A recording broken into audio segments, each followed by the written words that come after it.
তো নমস্কার। আজকে একটি নতুন ভিডিও নিয়ে আসলাম। আমি ভেবেছিলাম আর ভিডিও করব না। কিন্তু আজ ভিডিও করছি বাধ্যতামূলক।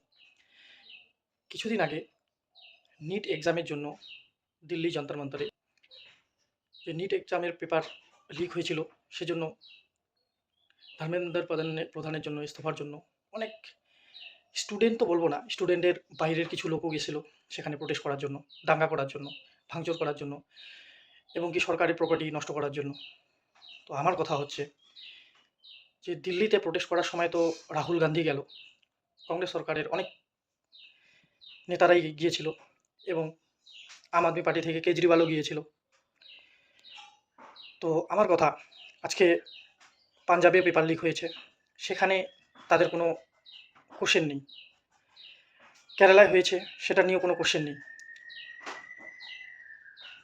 তারপর হচ্ছে তামিলনাড়ুতেও হয়েছে, সেটা নিয়েও কোনো কিছু নেই। এবার ঝাড়খণ্ডে আজকে নিয়ে 10 দিন ধরে প্রোটেস্ট করছে ছেলেমেয়েরা, কিন্তু কোনো সেখানে কংগ্রেসের সরকার বলে আজকে সেখানে অভিজিৎ দীপকে অনেকবার কোশ্চেন করা হয়েছে, সেটি নিয়েও কেউ কথা বলছে না। তো আমার কথা হচ্ছে, যখন স্টুডেন্টের প্রোটেস্টের জন্য আওয়াজ উঠেছিল, তাহলে এই স্টেটগুলোর জন্য কেন আওয়াজ উঠছে না?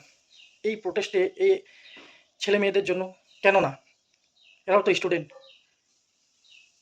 আজকে সেখানকার ছেলে মেয়েরা না খেয়ে না দিয়ে না পান মানে জল পান না করেও সেখানে বসে টেস্ট করছে। সেখানে কেউ তাদের খাওয়া এবং কোনো কিছু সেখানে পাচ্ছে না তারা। যখন দিল্লি জান্তার মান্তারে প্রোটেস্ট হলো, সেখানে অনেক জায়গা থেকে অনেক ফান্ড এসেছিল। তো তাদের জন্য কেন আসছে না? তো এখন সেই নেতারা যারা দিল্লি জান্তার মান্তারে প্রোটেস্টে তারা গিয়েছিল, তো আজকে তারা কোথায় গেল? এই প্রোটেস্টে কথা কখন বলবে তারা?